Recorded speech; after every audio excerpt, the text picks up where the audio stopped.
ನಾವು ಪುನೀತ್ ರಾಜ್ಕುಮಾರ್ ಅವರ ಅಭಿಮಾನಿಯಾಗಿ ನಾವು ಪುನೀತರಾಗಿದ್ದೀವಿ. ಆ್ಯಕ್ಚುಲಿ ಫಸ್ಟ್ ನಾವು ಪುನೀತರಾಗಿದ್ದೀವಿ.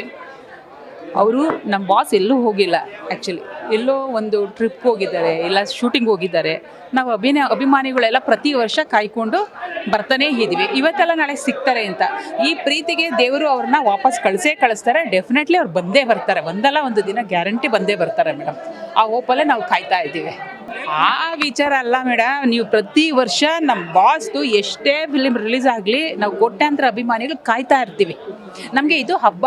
ಹೆಂಗೆ ನಮ್ಮ ಹಿಂದೂಗಳಿಗೆ ಯುಗಾದಿ ಹಬ್ಬ, ದೀಪಾವಳಿ ಹಬ್ಬ ಎಲ್ಲ ಬರುತ್ತೋ ಹಂಗೆ ಇದು ನಮ್ಮ ಅಪ್ಪುದು ಹಬ್ಬ. ಇದು ನಮ್ಮ ಅಪ್ಪು ಬಂದೇ ಬರ್ತಾರೆ.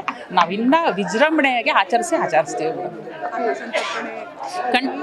ಮೇಡಮ್. ಬರೇ ಅನ್ನ ಸಂತರ್ಪಣೆ ಅಲ್ಲ, ಕೆಲವರು ಹೆಂಗೆ, ಏಕೆಂದರೆ ನಮ್ಮ ಅಣ್ಣವರಿಂದ ಬಂತು ಡೊನೇಷನು, ಬಟ್ ಅದನ್ನು ಮುಂದುವರಿಸಿದ್ರಲ್ಲ ನಮ್ಮ ಅಪ್ಪು ಅವರು. ಇದೆಲ್ಲ ಅವ್ರ ಫ್ಯಾನ್ಸು ನಮ್ಮ ಅಪ್ಪು ಇದಾದಾಗ ಲಕ್ಷಾಂತರ ಜನ ರಿಜಿಸ್ಟ್ರೇಷನ್ ಆಗಿದ್ದಾರೆ. ಈಗ ಅದನ್ನ ನೋಡಿ ನಾವು ಆಗಿದ್ದೀವಿ, ಇಡೀ ನಮ್ಮ ಫ್ಯಾಮಿಲಿ ಎಲ್ಲ ಆಗಿದ್ದೀವಿ. ಹಂಗೆ ಮೇಡಮ್ ಅದು. ಏಕೆಂದರೆ ಒಬ್ಬ ಹೀರೋ ಆಗಿಬಿಟ್ಟು ಸುಮ್ಮನೆ ಬಣ್ಣದಲ್ಲಿ ಒಂದೆರಡು ಇದು ಮಾಡೋದಲ್ಲ, ಇದು ನಿಜವಾದ ಹೀರೋಯಿಸಮ್ ಅಂದರೆ ಅಲ್ವಾ. ಒಬ್ಬ ನಾಯಕ ಅಂದರೆ ಹೀಗೆ ಮೇಡಮ್, ಯಾರು ಸೊಸೈಟಿನ ಒಳ್ಳೆ ಮಾರ್ಗದಲ್ಲಿ ಒಳ್ಳೆ ದಾರಿಲಿ ಕರ್ಕೊಂಡು ಹೋಗ್ತಾರೋ ಅವರೇ ನಿಜವಾದ ನಾಯಕರು, ಅವರೇ ನಿಜವಾದ ಹೀರೋ. ಅದು ನಮ್ಮ ಅಪ್ಪು ಬಾಸ್. ಅವ್ರ ಫ್ಯಾನ್ ಅಂತ ನಾವು ಹೇಳ್ಕೊಳ್ಳೋಕ್ಕೆ ಖುಷಿ ಇದೆ. Definitely madam. ನೋಡಿ, ಇವಾಗ ಅವರು ಎಡಗೈ ಕೊಟ್ಟಿದ್ದು ಬಲಗೈ ಗೊತ್ತಾಗ್ತಿರ್ಲಿಲ್ಲ, ಅದನ್ನು ನಾವು ಫಾಲೋ ಮಾಡ್ತಾಯಿದ್ವಿ. ಅಂದರೆ ಹೇಗಿರಬೇಕು ಅಂತ. ಈಗ ಒಬ್ರು 100 ರೂಪಾಯಿ ಕೊಟ್ಟು 100 ಜನಕ್ಕೆ ಹೇಳ್ಕೊಂಬರ್ತಾರೆ ಅಲ್ವಾ ಮೇಡಮ್, ಈ ಜನದಲ್ಲಿ.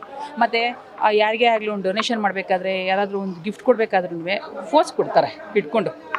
ಅದನ್ನು ಎಲ್ಲ ಇದರಲ್ಲೂ ಯೂಟ್ಯೂಬಲ್ಲಿ ಅಲ್ಲಿ ಇಲ್ಲಿ ಎಲ್ಲ ಅಪ್ಲೋಡ್ ಮಾಡಿ ಅದನ್ನು ಫೇಮಸ್ ಆಗಿ ನೋಡ್ತಾರೆ. ಇವ್ರು ಮಾಡಬೇಕು ಅಂದರೆ ಏನು ಮಾಡ್ಬೋದಿತ್ತು ಮೇಡಮ್. ಅಳತೆಗೆ ಸಿಗ್ತಾ ಇಲ್ಲ ನಿಮಗೆಲ್ಲ ಅಪ್ಪು ಬಗ್ಗೆ ಆಮೇಲೆ ಗೊತ್ತಾಗಿರೋದು ಬರೀ ಒಂದಿಷ್ಟು ಗೊತ್ತಾಗದೇ ಇರೋಂಥ ಒಳ್ಳೆ ಇದು. ಇನ್ನು ಅದೆಷ್ಟು ಕೋಟ್ಯಾಂತರ ಜನಕ್ಕೆ ಎಷ್ಟು ಒಳ್ಳೇದು ಮಾಡಿದ್ದಾರೋ. ಯಾಕೆಂದರೆ ಅವರು ತೋರಿಸ್ಕೊತಾ ಇರಲಿಲ್ವಲ್ಲ ಮೇಡಮ್. ಅದು ಸಾಕಲ್ವ ಮೇಡಮ್ ನಾವು ಮನುಷ್ಯರಾಗೋಕ್ಕೆ, ಒಳ್ಳೆ ದಾರಿಲಿ ಹೋಗ್ಬೇಕಾದ್ರೆ ಅಲ್ವಾ ಮೇಡಮ್. ಈಗ ಫಿಲಿಮ್ದೇ ಆಗಲಿ ಅವರೆಲ್ಲ ಮಾಡ್ತಾ ಇದೆ ಮಾರಲ್ ಸೊಸೈಟಿಗೆ. ಮತ್ತು ಆ ನಡವಳಿಕೆ ಇದೆಯಲ್ಲ ಅದು ನೋಡಿ. ಇವಾಗ ಒಬ್ಬ ಹೀರೋಗೆ, ಇವಾಗ ಕೆಲವ್ರಿಗೆ ಹೀರೋಯಿಸಮ್ ಅಂತಂದರೆ ಒಂದು ಟ್ರೆಂಡ್ ಇರುತ್ತೆ. ಅಂದರೆ ಒಂದು ಯಂಗ್ಸ್ಟಾರು ಕೆಲವ್ರನ್ನಷ್ಟೇ ಇಷ್ಟಪಡ್ತಾರೆ. ಈಗ ದೊಡ್ಡವರು ಕೆಲವ್ರನ್ನಷ್ಟೇ ಇಷ್ಟಪಡ್ತಾರೆ.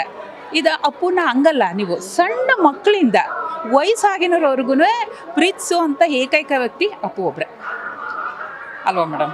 ಎಷ್ಟು ಖುಷಿ ಅನಿಸುತ್ತಲ್ಲ ಮೇಡಮ್. ನೋಡಿ, ಇವಾಗ ಈ ಜನ ಎಲ್ಲ ನೋಡಿ ಇವ್ರಿಗೇನು ದುಡ್ಡು ಕೊಟ್ಟು ಕರೆಸ್ತಾರ ಮೇಡಮ್. ದುಡ್ಡು ಕೊಟ್ಟರು ಯಾರೂ ಬರಲ್ವಲ್ಲ ಮೇಡಮ್. ಈಗ ಎಲ್ಲೆಲ್ಲಿಂದನೂ ನೂರಾರು ಕಿಲೋಮೀಟ್ರ್, ಸಾವಿರಾರು ಕಿಲೋಮೀಟ್ರಿಂದ ಬರೋಂಥ ಹಣೆ ಬರ ಏನಿತ್ತು ಹೇಳಿ ಅಲ್ವಾ ಮೇಡಮ್. ಅವರು ದೇವರು ಆಗ್ಬಿಟ್ಟಿದ್ದಾರೆ ಮೇಡಮ್. ಈಗ ಆ ದೇವರು ನಮ್ಮ ಪ್ರೀತಿಗೆ ಹೋಲ್ದಿ ಮತ್ತೆ ಬರಬೇಕಷ್ಟೇ. ಬರೋವರೆಗೂ ನಾವು ಬಿಡೋದು ಇಲ್ಲ, ಬರ್ತಾನೇ ಇರ್ತೀವಿ, ಕಾಯ್ತಾನೆ ಇರ್ತೀವಿ. ಈಗ ದೇವರು ಒಬ್ಬ ಭಕ್ತನಿಗೆ ಯಾವತ್ತೋ ಒಂದಿನ ಅವನು ಒಲಿಲೇಬೇಕಲ್ವಾ, ಹಂಗೆ ನಮಗೂ ಹೊಲ್ದಿ ಡೆಫಿನೆಟ್ಲಿ ಬರ್ತಾರೆ. ಕಾಯ್ತೀವಿ ಮೇಡಮ್.